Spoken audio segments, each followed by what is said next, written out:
여러분이 자동차를 운전하고 가다가든지 어떤 경우에든지 아마 그 노래 한 번쯤은 해마다 이제 아마 듣고, 또 언젠가 그 가수가 라디오에서 인터뷰하는데 메뚜기도 한철이라고 지금이 제일 바쁘다고, 그런 것도 제가 라디오로 들은 적이 있습니다.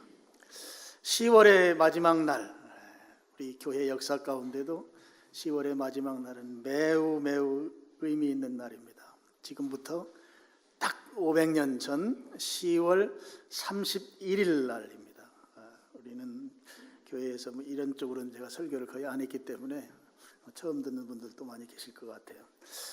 독일의 마르틴 루터라고 하는 수도사가, 물론 그 신학교 교수를 하면서 일하던 분입니다. 그분이 자기가 있던 그 비텐베르크라고 하는 그 성에, 그 성 안에 있는 교회당 출입문에 95개 항목의 일종의 논제, 토론합시다, 뭐 그런 의미를 담는 그 당시 카톨릭 교황청에 대한, 그 교황청이 하고 있던 행동들에 대한 일종의 반박문 같은 그런 것을 출입문 게시판, 출입문을 게시판처럼 사용했습니다. 거기에 걸어놓은 그 날이 10월 31일 날입니다. 10월의 마지막 날인데요. 그 교회를 제가 스크린으로 보여드리겠습니다. 비텐베르크 교회입니다. 한번 보여주시죠. 지금도 독일에 가면 베를린 가까운 근처에 저 교회가 있는데, 한국말로는 여러 이름이 붙어 있어요. 비텐베르크 성에 있는 교회입니다. 성, 캐슬이죠. 그래서 성체교회 또는 성교회 또는 성벽교회, 뭐 여러 이름으로 한국말로 번역이 되는데, 저 교회입니다. 저 교회의 성당이 아니고 교회입니다. 지금 예배 드리고 있습니다. 그 다음에 저 교회 출입문 한번 또 보여주세요. 저렇게 생겨 있습니다. 비텐베르크 성체교회, 성체라고 했는데요. 그 교회 출입문이 게시판처럼 사용이 됐어요. 그래서 거기에 95개 항목의 질문을 만들어서, 뭐 질문이라고 볼 수는 없고 일단 자기 주장을 담아서 저기에다 이제 붙였던 것입니다. 루터라고 하는 사람이 주로 이제 모자를 쓰고 많이 그런 그림을 많이 보셔서, 제가 이제 구글에서 모자 안 쓴 그림을 좀 하나, 혹시 저처럼 머리가 많이 빠져서 모자를 썼나 하고 찾아봤는데, 저분도 스트레스를 많이 받았던 것 같아요. 좀 젊었을 때는 좀 날씬했는데 조금 살쪘죠. 스트레스 살릴 것 같습니다. 저렇게 생겼는데, 이제 보통 여러분이 많이 본 사진은 이렇게 생긴 사진입니다. 아주 덕스럽게 생겼습니다. 바로 저분이 루터라고 하는 분입니다.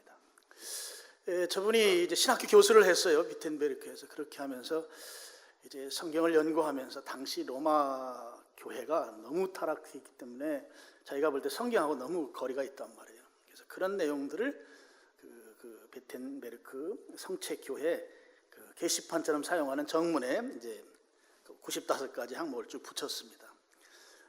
물론 거기에 붙인 것이 독일 말로 붙이지는 않았는데요. 라틴어로 했어요. 근데 라틴어를 일반 사람들이 잘 몰라요. 근데 이 소식이, 뭐 독일은 제가 기록해 보니까 한 2주 만에 독일 사람, 당신 분은 독일이라고 따로 있었던 때는 아닙니다만 2주 만에 뭐 전 독일 사람들이 흥분을 하고, 저 내용 때문에 한 달 정도 만에 전 유럽이 완전히 반교황청 이 태도를 취하게 됐다. 그러니까 엄청난 속도로 유럽의 이 루터의 저 95가지 그 반박문이 사람들의 동의를 얻었던 것입니다.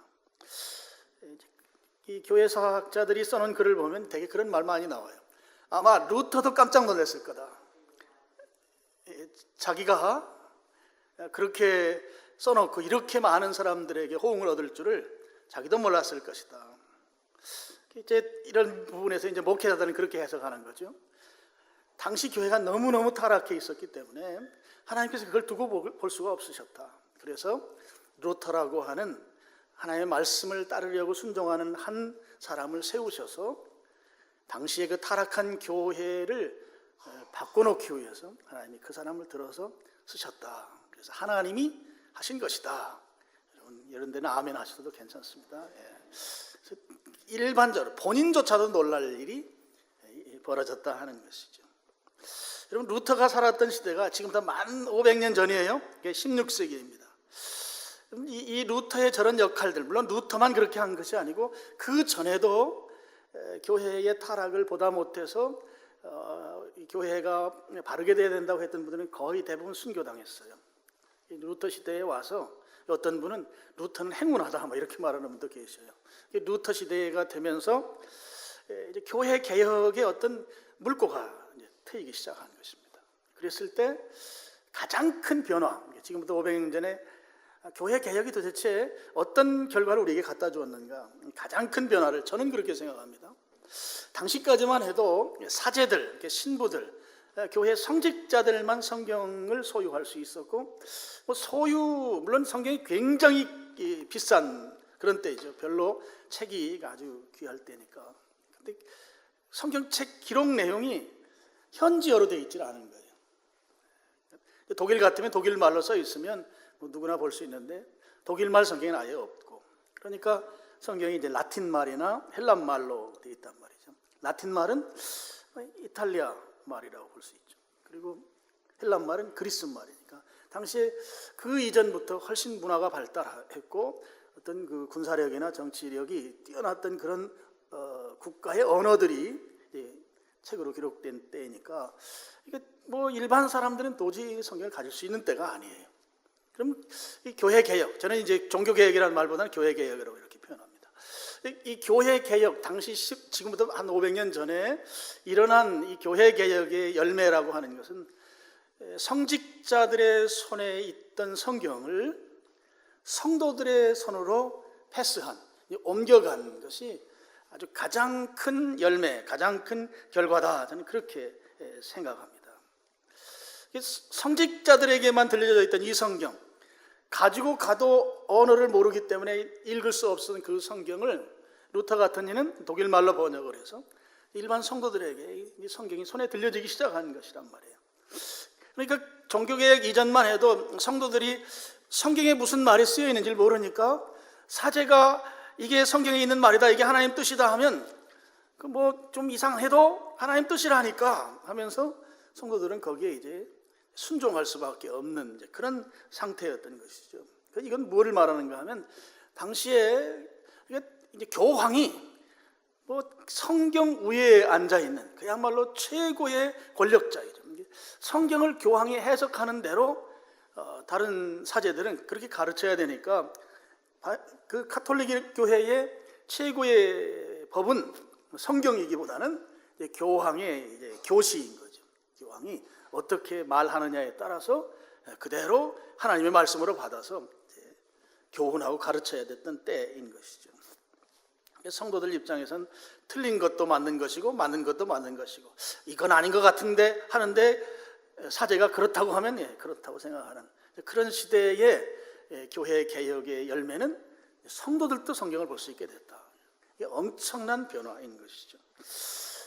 루터가 살던 시대에 그때 시대는 교황이 세상 정치에 일반 황제보다도 훨씬 더 권력이 있었습니다.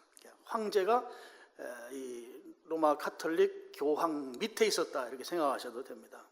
물론 여러 역사적인 히스토리 재밌는 이야기들이 있지만 일반적으로 좀 그렇습니다. 근데 지금 루터가 살던 시대에 특히 하나 문제가 있었던 것이 그때 당시에 교황, 지금 얼굴을 여러분이 좀 볼 필요가 있습니다. 저 양반이 레오 10세라고 하는 교황입니다. 이 당시까지만 해도 그 로마의 그 베드로 성당이 굉장히 이 관리를 안 해서 낡아 있었을 때였습니다. 근데 저분이 그 로마에 있던 그 베드로 성당, 베드로 성당은 어디에 있는가 하면 베드로 무덤 위에, 로마에서 베드로가 십자가에 거꾸로 달려서 순교했잖아요. 그 무덤 위에 세워진 성당이 베드로 성당이죠. 근데 그 성당을 부수고 신개축을 결정을 한 교황이 레오 10세입니다. 근데 레오 10세가 이 로마 그 베드로 대성당을 한번 보여주세요. 요즘은 설교하기가 굉장히 쉬워요. 왜냐하면 구글을 보면 그 조금만 고생하면 이렇게 여러분을 아주 시각적으로 다 볼 수 있도록 이렇게 해드릴 수가 있습니다. 지금도 가면 저게 있어요. 지금도. 근데 아까 말씀드린 이 교황 레오 10세가 베드로 성당을 다시 짓는데 저 어마어마한 성당이거든요. 지금 그 바티칸 이탈리아 로마 시 안에 가면 중심지에 저 성당이 있습니다. 베드로 무덤 위에 지어진 성당이에요. 근데 돈이 없잖아요. 그래서 이 아까 그 빨간색 옷을 입은 교황이 이제 최고의, 당시의 세계의 최고 권력자란 말이죠. 뭐를 했는가 하면 면제부, 많이 들어보셨죠? 근데 조금 더 정확한 의미는 면벌부예요. 그러니까 한 면벌부 한번 보여주세요. 구글 때문에 감사해요, 제가. 저렇게 생겼어요. 그래서 저거를 돈 주고 사면 이미 돌아가신 분의 벌이 좀 경감된다. 처음엔 경감된다부터 좀 착하게 시작을 했는데요. 나중에 이제 죄가 면제된다로 바뀌어가는 거예요. 그래서 이 악하다고 하는 것이 처음에는 조금만 타협하는데 결과적으로 나중에 큰 죄로 바뀌는 것을 저런 걸 통해서도 알 수 있어요. 이제 면제부도 한번 보여주세요. 저렇게 생겼습니다. 도장 찍어서 저걸 돈 받고 파는 거죠. 목적은 그거였습니다. 베드로 성당을 짓는데 돈이 모자랐기 때문에 저걸 이제 팔기 시작하는데 저런 걸 그냥 팔 수 없잖아요. 그래서 요즘도 뭐 이렇게 장사하려면 영업사원을 두잖아요. 그래서 로마 교황청에서 좀 제가 이렇게 거칠게 표현해도 이해를 해주시기 바랍니다. 영업사원을 뒀어요.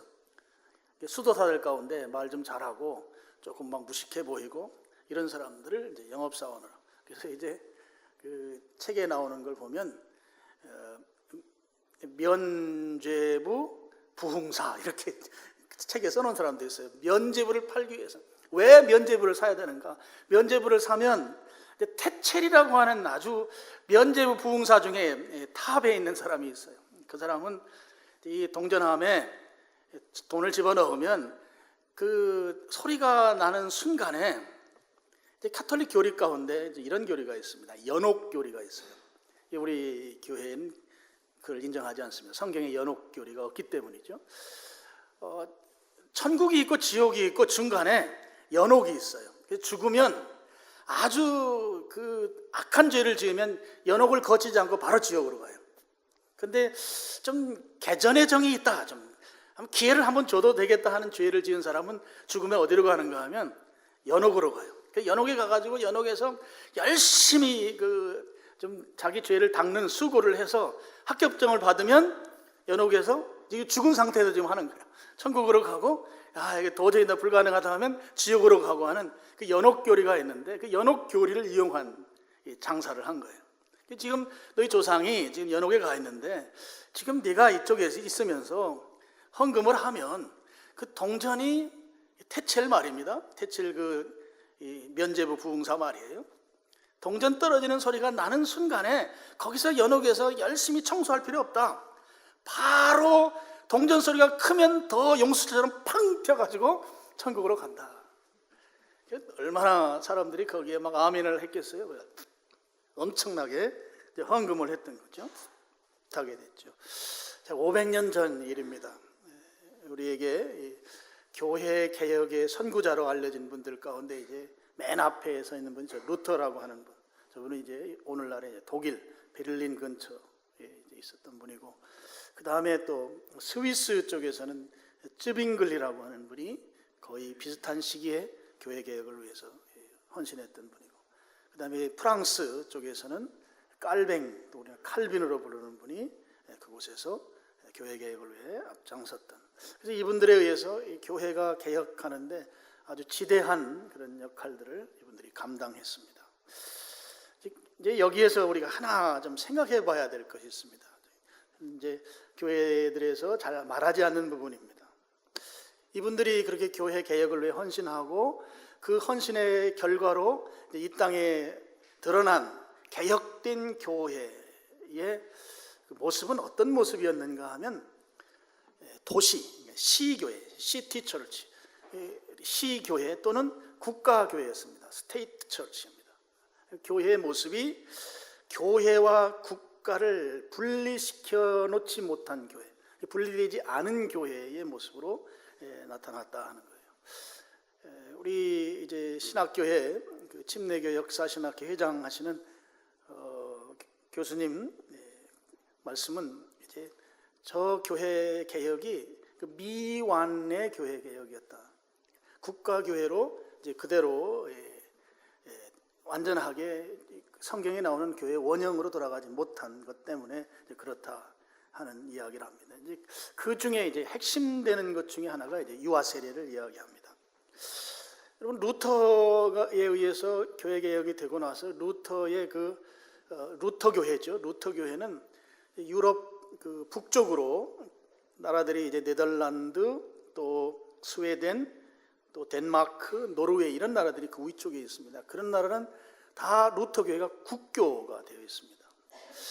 그리고 칼뱅의 칼빈의 그 교회는 제네바, 스위스 제네바의 제네바 도시 교회가 되어 있습니다. 그리고 찌빙글리의 교회는 스위스 쥐리히라고 하는 도시 교회로, 그러니까 교회 개혁이라고 하는 열매가 아직은 성경에 나오는 교회와 국가가 전혀 서로 연결되지 않은 분리된 모습, 이게 성경에 말하는 국가로부터 핍박을 받지만 믿는 자들의 공동체로 있질 못하고 국가와 연결된 그런 모습, 미완의 교회 개혁, 그것의 핵심으로 있는 것이 유아 세례, 그걸 이제 이야기하는 것이죠. 왜 그런 이야기가 나오냐면 역사적으로 당시에 아이가 태어나면 출생 신고를 두 가운데 가서 해야 했습니다. 태어나면 먼저는 자기가 태어난 그 지역의 행정관청에 가서 호적 신고를 하고, 그 다음에 그 지역 안에 있는 당시는 이제 교구 교회라고 그랬어요. 교회도 이제 행정적으로 전 사는 사람들 다 이 교구 안에서 교인으로 다 이렇게 했기 때문입니다. 그래서 국가교회입니다. 그래서 그 교구 안에 있는 그러니까 행정관날 안에 있는 그 교구 교회에 가서 이제 저쪽은 호적 신고, 이쪽은 교적 신고를 해야 했습니다. 이걸 동시에 해야 하는데 교적 신고할 때 뭘 했는가 하면 유아 세례를 했습니다. 유아 세례를 하면서 이제 그 교구 안에 있는 교인이 이제 비로소 되는 것이죠. 그런 모습으로 당시의 교회 개혁이 그 로마 캐톨릭이 그 버려왔던 그 온갖 그 부정적인 모습들에서 많이 바뀌긴 했지만 성경이 말하는 이제 교회의 모습에 이르지는 못한 모습이었다. 이제 그것이죠. 근데 이제 그러면 이제 이른바 개신교회 그렇게 말하잖아요. 그럼 당시의 교회들이 국가와 교회가 분리되지 않은 그런 모습을 띠고 있는 모습들, 또는 도시와 교회가 분리되지 않은 그런 모습을 띠고 있을 당시에 그럼 다 그런 교회들만 있었는가? 그렇지는 않다 하는 것입니다. 당시에도 곳곳에서 그 믿음을 고백한 사람들의 공동체, 이게 교회의 정의죠. 그런 교회들이 곳곳에 있었다 하는 것이죠. 근데 이제 문제는 너희도 그렇게 가다가 말씀대로 돌아오고 우리도 말씀대로 살고 이런 게 아니고, 당시에는 국가교회가 주류교회였기 때문에 이제 그 믿음의 공동체라고 하는 신자의 신앙 고백에 의해서 공동체를 만든 사람들에 대해서 이 국가교회가 그냥 두지를 않은 것이에요. 그냥 두지 않은 것도 유아 세례가 거기 걸려 있습니다. 이제 제가 지난번에 침례 설교할 때도 좀 말씀드린 것 같은데요. 이제 그런 것이에요. 이제 아이 태어나면 이제 그 사람 그냥 종교인, 교인이 되는 거거든요. 이게 국가교회입니다. 이제 그 증거로 이제 세례를 하고 유아 세례를 하고 이제 교적부에 올리고, 그러면 이제 그 사람 죽을 때까지 이제 그 교인으로 살아가는 것이죠. 실제 이제 성경을 연구하고 성경에 나오는 교회의 모습을 보니까 이 세례라고 하는 침례는 믿는 신앙 고백한 자들에게만 주는 거죠. 어떤 경우에도 이 교적 신고를 위한 아기에게 주는 세례가 성경에 나와 있지 않은 거예요. 그러면 이 사람들은 이미 모든 당시의 사람들이 유아 세례를 받은 사람들인데, 그럼 이쪽 교회로 이 가입을 하려고 보면 믿음의 고백을 하고 고백 이후에 또 침례를 받아야 된단 말이죠. 그래서 국가교회 입장에서 보면 자기들이 그동안 가져온 이 질서를 흐트러뜨리는 역할을 하는 거예요. 그래서 그 사람들 입장에서 이쪽 사람들을 뭐라고 불러는가 하면 2번 침례 주는 사람들, 그래서 이제 아나 베프티스트 이렇게 불렀어요. 그러니까 우리말로 번역하면 재침례교도, 또는 이제 많은 장로교 목사님들이 써놓은 책을 보면 재세례파 뭐 이렇게 부르는 것이죠. 근데 이 충돌이 엄청난 거예요. 국가교회가 가지고 있는 기율을 어기는 그런 이 공동체로 교회들이 있으니까. 그래서 제가 지난번에 말씀드린 대로 이 16세기에 침례 문제, 유아 세례 문제 때문에 죽어나간 순교자가 약 한 5천만 명 정도 된다. 그러니까 믿는 자들끼리 얼마나 많이 사람을 죽였는가. 그때도 제가 좀 보여드렸던 그걸 하나 더 보여드리고 싶어요. 특별히 스위스에 이런 사람들이 많이 있었어요. 그 기록을 보면 그 쯔빙글리라고 하는 분이 그 밑에서 신앙생활 하던 분들이 이제 독립해서 이제 이 신자 침례를 중심으로 한 공동체를 이루었던 것을 이제 볼 수 있습니다. 그 중에 이제 스위스 쥐리히에서 이 신자 침례를 하는 그 교회 지도자들을 죽이기로 결정을 했어요. 당시는 이제 시교회란 말이죠. 국가교회란 말이죠. 그래서 죽이기로 결정하고 이게 1526년에 12월 달.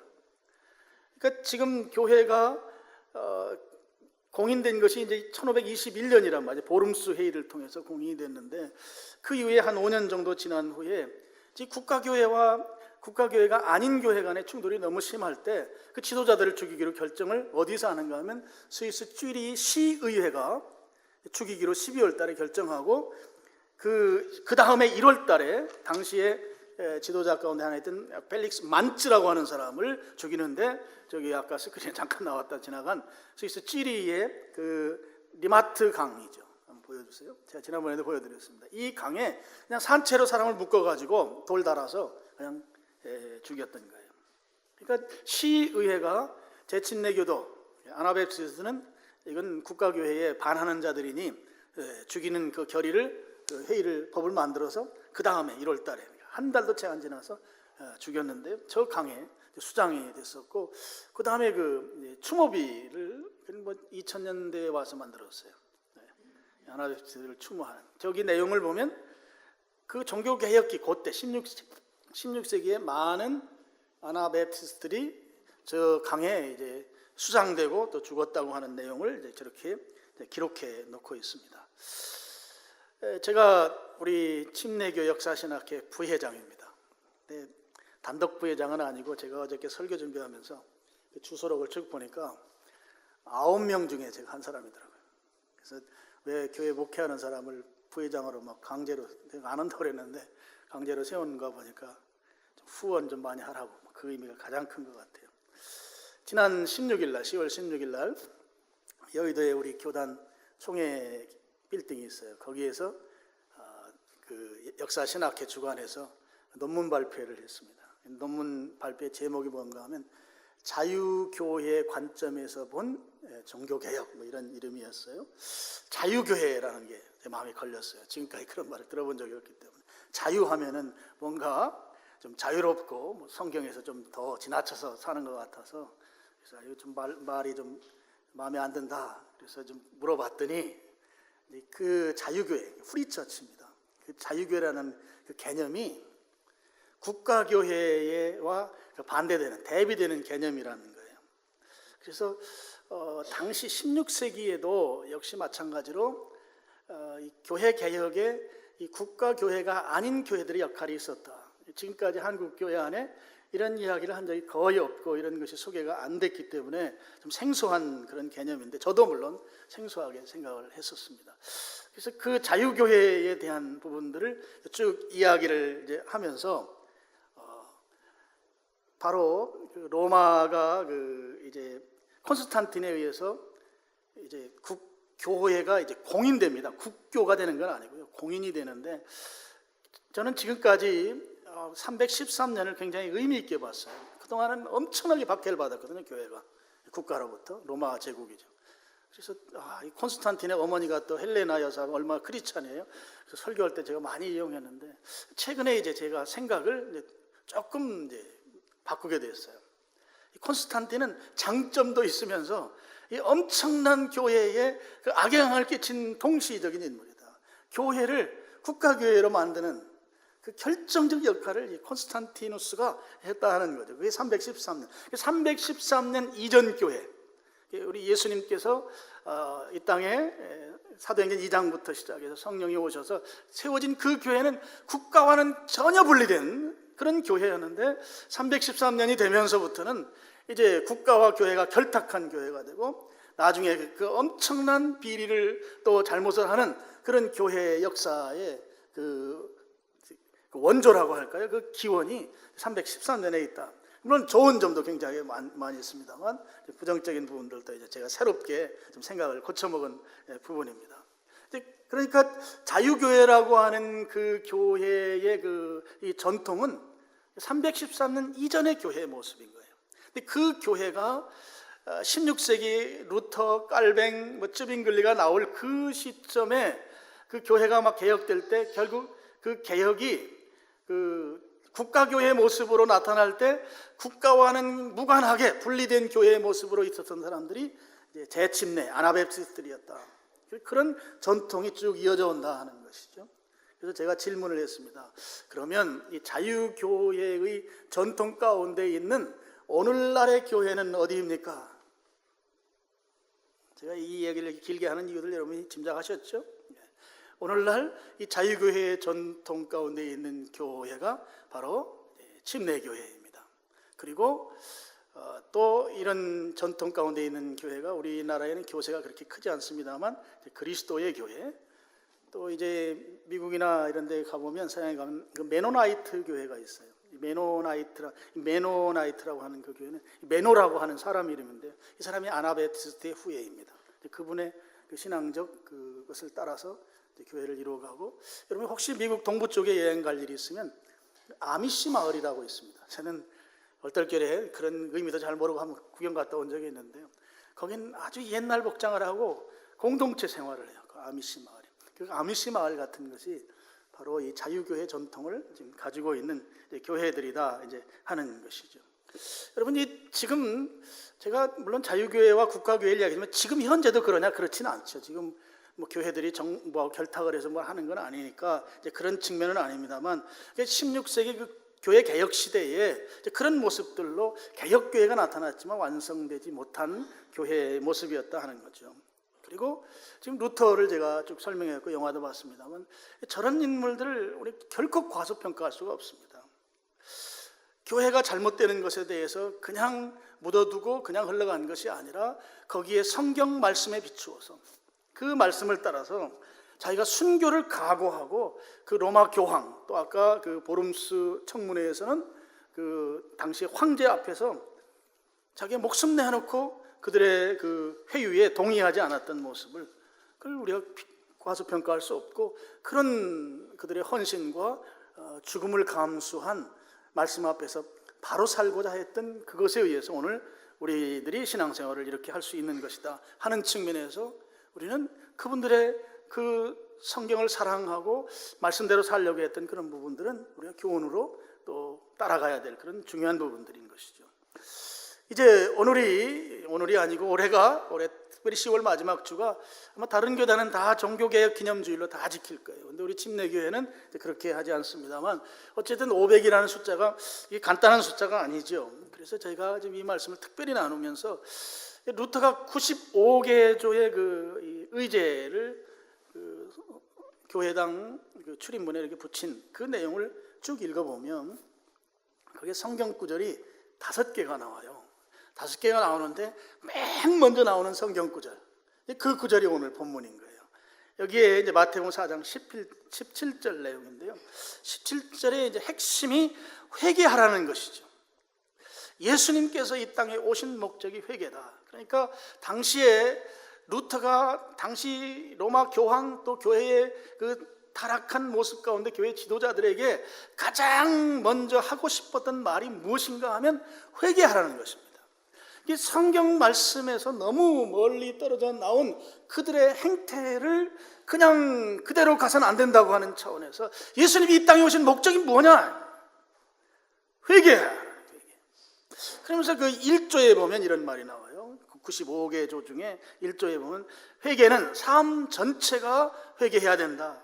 삶 전체를 통해서 회개해야 된다. 물론 제가 지금 말한 그대로 되어 있지는 않아요. 실제 원문은 좀 길게 늘려져 있습니다. 그러니까 삶의 변화를 이루는 회개를 해야 된다 하는 거예요. 그게 95개 조 중에 이제 첫째 조항입니다. 두 번째 조항은 사제에게 가서 고백성사 또는 고해성사를 하는 것으로 그것으로 회개가 이루어지는 게 아니다. 직접 하나님께 나가야 된다.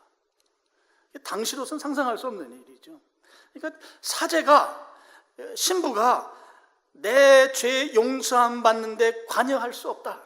내가 직접 하나님께로 나간다. 이건 엄청난 이 신학적인 변화인 거예요. 당시 교회 카톨릭의 부분에서 보면. 그 다음에 21조 같은 데도 보면 면죄부를 사는 행위로 결코 죄 문제가 해결되지 않는다. 그 면죄부를 돈 주고 사봐야 그거 가지고 내 죄가 해결되는 게 아니다. 또 36조 같은 데도 보면 진정으로 주님 앞에 회개하면 면죄부 없이도 완전히 용서받을 수 있다. 그러니까 지금 루터는 이 회개에 대한 정의를 당시 로마 카톨릭 교회와 다른 정의를 내놓으면서 당시에 진정으로 주님 앞에 가서 회개하지 못하게 만드는 그 부분을 또 지적하고, 동시에 그 교회의 성경이 가르치는 그 교회의 원형, 교회의 그 모습에서 너무나 멀리 떨어져 있는 교황이나 당시 교회 지도층이나 또 그렇게 행하고 있는 그들을 향해서 루터가 하고 싶었던 말은 회개를 촉구하는 것이었다는 거죠. 제가 모두에 말씀드린 대로 지금 500년이 지났습니다. 근데 그 500년 그때의 교회 개혁은 사제의 손에 있던 성경을 성도들의 손으로, 그때는 이제 평신도죠. 평신도는 우리 침례교 용어로는 적절하지 않은 용어예요. 성도들의 손으로 성경이 옮겨갔습니다. 그러면 오늘 우리 시대, 이 부분을 좀 오늘 결론으로 말씀드리고 싶어요. 당시에는 성경이 사제들 마음대로 자기들 마음대로 해석하고 자기들 마음대로 말할 수 있는 시대에서 성도들에게 옮겨져서 이제 성도들이 성경을 볼 수 있게 되었어요. 성경을 통해서 하나님의 말씀을 들을 수 있는 시대를 만드는 것이 500년 전의 교회 개혁이에요. 그럼 지금 우리는 우리 손에 성경을 들고 있습니다.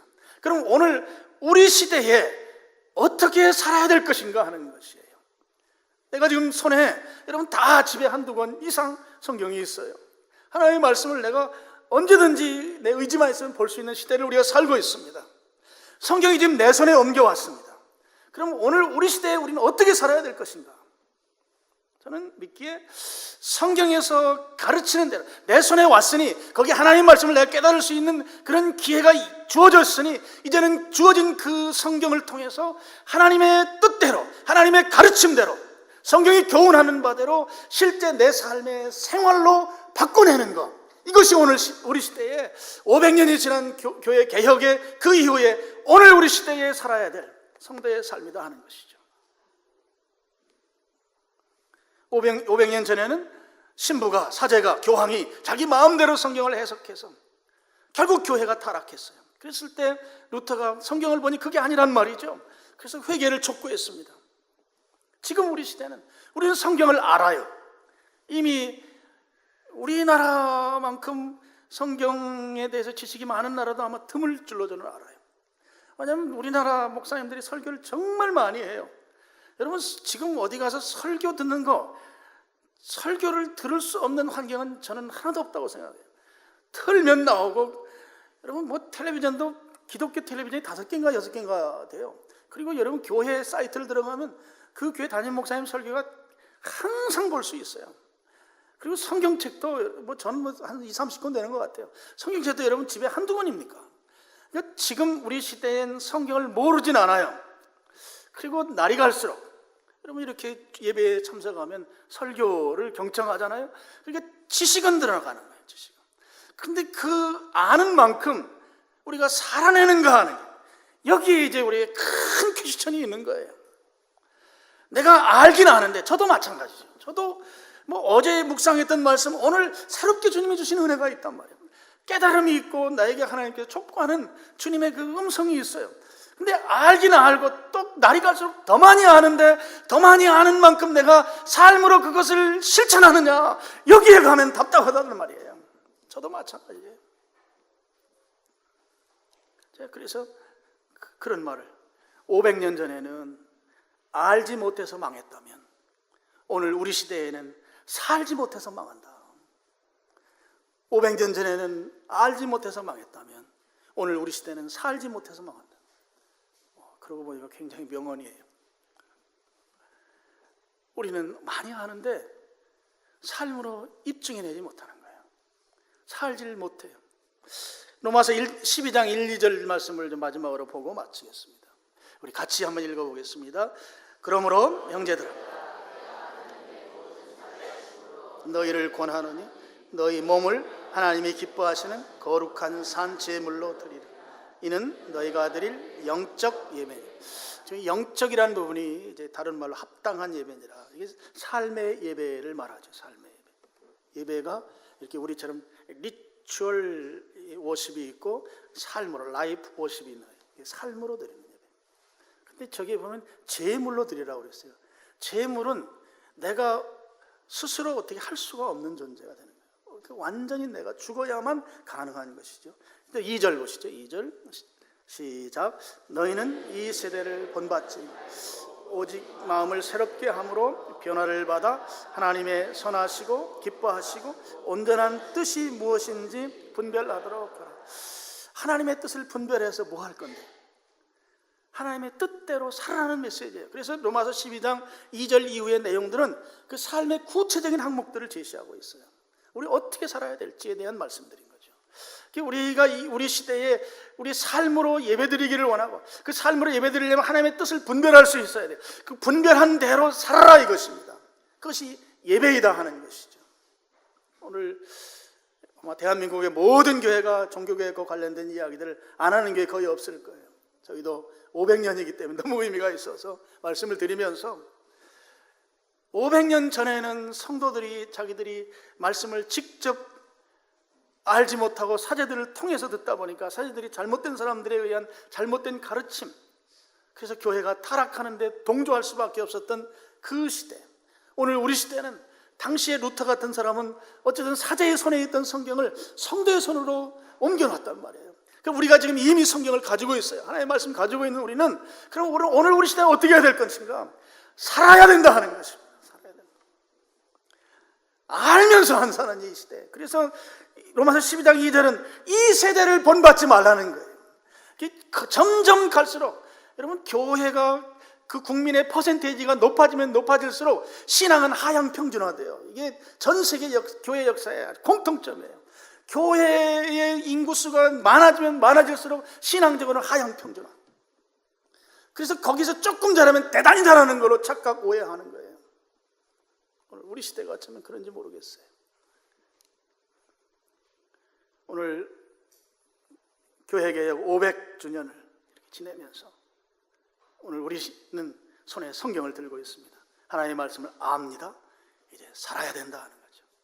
살기로 결심하고 오늘 우리가 이 땅에 이 세상에 빛된 자, 소금된 자로서 그렇게 살아내는 저도 되고 여러분도 될 수 있기를 주님의 이름으로 축원합니다. 아버지 하나님,